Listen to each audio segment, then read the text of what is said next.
You've tuned into The Mountain Gardener with your host, Ken Lain. Gardening it can be challenging, but with these simple insider tips, you'll reap huge rewards. Now, let's tune into today's Mountain Gardener with Ken and Lisa. And we are back with Lisa Waters Lane. She comes in each week with your garden questions. Just what are your neighbors talking about? What are they coming into? What were their success? Visions, hallucinations, curses, what are the bugs, animals, just what's going on, the questions, just there's something to be imparted and shared by the questions. So welcome, Lisa. Thank you. How's your rainy week going? It's kind of monsoons are here. It's good. It's fun. Very good. Everything enjoys the moisture, us, the plants. Did animals. You see our autumn sage out front by the street? It's gorgeous. It's been kind of colorful. It's been some flowers. The hummingbirds have been on there. This is a knee-high shrub, maybe 3 by 3 by 3, and it's green right now. It's got a fragrance. We put it out there because the javelina are thick. Like they run up and down the street, and they don't bother that. Some Russian sage are behind that, so they step up to about hip high, and then we've got junipers behind that. They're about well over head high. So it's this kind of layered garden out by the street for neighbors to enjoy, and it just kind of gives us privacy. And they've been blooming now all of a sudden since the rain. I gave them a little bit of superphosphate, fertilized them just a touch, and then the rain came, and you can't see the foliage. They're all red flowers. It's beautiful, stunning. Oh my gosh! Yeah. In fact, this morning I was like, oh, I should take a picture of that. We should, because customers come in, they really don't have an idea sometimes how to use things, and it really is a perfect example of how to use plant material to create kind of a screen, but still have it be beautiful. So I need to take a picture of that. It's so beautiful. I'd love to see a great picture. It's so beautiful and kind of long, so it's the entire length of the property. Then you go to the driveway. It's hard to capture beauty, majesty, glory, that whole nature thing. Close-ups work, but a distance, it's actually hard to capture. You feel it, you see, you go, whoa, it's like the Grand Canyon. You go, whoa, that deserves a picture. You take a picture, kind of go, that's not the same. Right. So anyway, good. So garden questions. So what are people talking about? Speaking of all the rain. Yeah. So flowers love it, but weeds love it too. Of course, too. It's crazy. Lori's out in PV. She says, I have pulled weeds and pulled weeds. Yeah. I'm tired of pulling weeds. Yeah.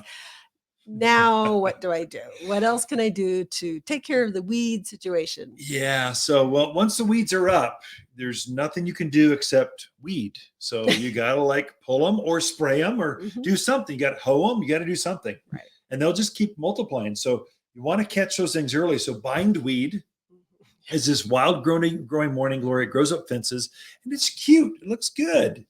Then it goes into flower. It's even prettier.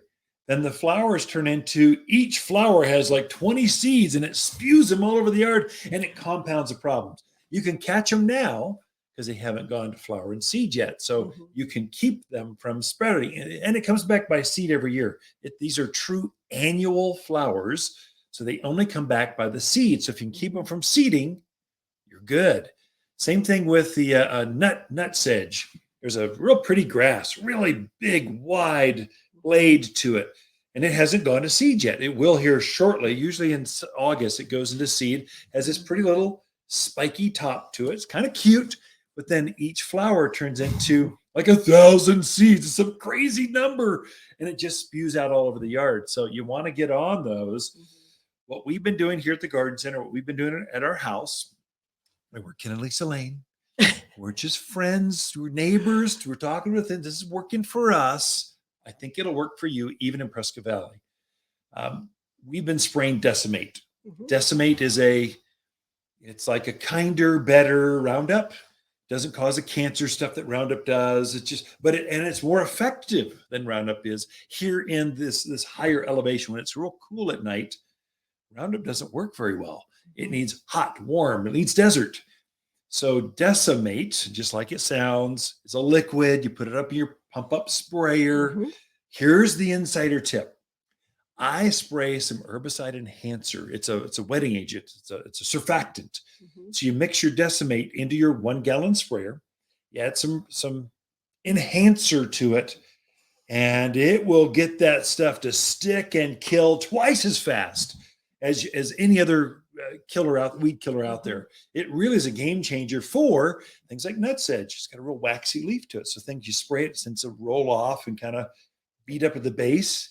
And so it affects how fast it works. It'll work better when it's about to rain.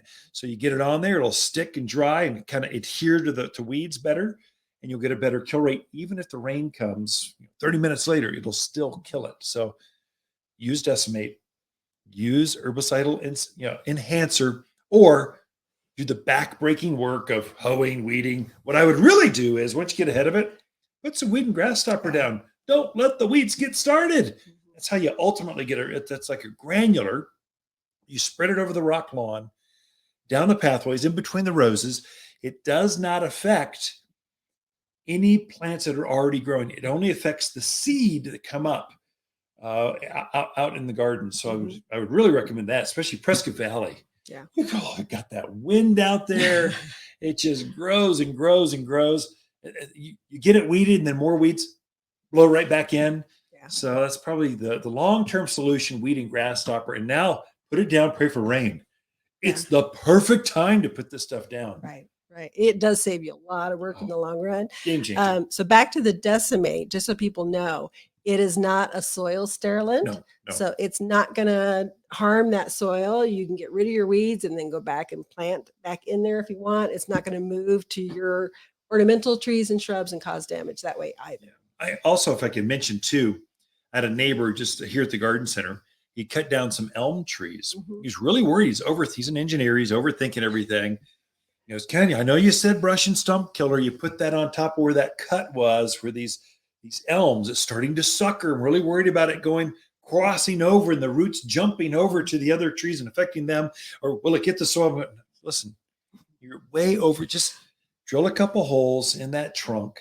Pour the brush and stump killer directly on that cut. And it's not going to affect the soil, only that roots. It's not going to travel and jump over to the next trees, only that tree and that tree root. So just trust me, just do it. Otherwise, you'll have roots, you'll have elms everywhere coming up. It'll be a curse. Okay. Well, we got a few more minutes. So John in Prescott is looking for some plants to provide erosion control alongside a driveway. Easy. Yeah. What are your thoughts? I have many thoughts. Thank you, John. I appreciate that. I don't get that at home. Just poking at you. You could help me with this. So there's lots. So we break out at the garden center. We try to merchandise the way people use the plants. And so we have a knee-high and below section of plants. They only go up about a foot and a half, and then they spread out. And these things are like junipers, cotoneaster. There's a spreading native called creeping mahonia, creeping rosemary. These are all great choices that really set their roots in there, hold the soil in. They're pretty. And more importantly, they'll take that sun that you have next to a driveway, because those are usually not just full sun. Usually it's radiant heat coming off that asphalt. Many times you put rock down beside the driveway. So they can be really hot. You need things that can really go after that. I would suggest another one. We had talked about it, the autumn sage, that red kind of 3x3x3. I know it's not a ground cover. It looks really pretty going up and down a driveway. It's got a very extensive root. Could be a nice mix to have both in there. That's a bloomer. So the others that we mentioned were evergreens.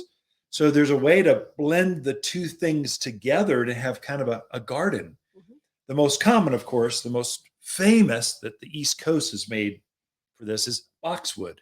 That's the one where you line the driveway. You have this little tiny hedge about a knee high going to the front door. That's boxwood. So very formal. If you want more formal, so it depends on, hey, John, you got to get in here to Waters Garden Center. We'll walk you through and we'll help you to take a picture. We'll help you design it. When we look at a picture, we're looking at shadows. What else is planted there? How hot is it going to be? How much sun is there? We're trying to help you figure out companion plants. We can help you design that out. Super easy. The only thing we can't measure is how long. Is it a short driveway, a long? If you could just do quickly, it's 30 feet. And here's a picture. Go here. We'll help you. Help you design that. Ken and Lisa Lain, the Mountain Gardeners. Butterflies bring magic to the garden, and attracting those winged wonders is easy with Water's Butterfly Plant Collection. Water specializes in local plants and knows exactly which plants butterflies adore. We create a natural, safe, and organic space for you and your beautiful butterflies. Visit Waters Garden Center at 1815 Iron Springs Road in Prescott. Or online at watersgardencenter.com. Smell the flowers that butterflies love and turn gardens into a butterfly paradise. Butterfly. For a more fruitful garden, increase success in the landscape that just feels better, then tune in daily to the Mountain Gardener podcast. Subscribe through your favorite podcast streamer or visit watersgardencenter.com. Better yet, visit me directly right here at Waters Garden Center. Thanks for tuning in.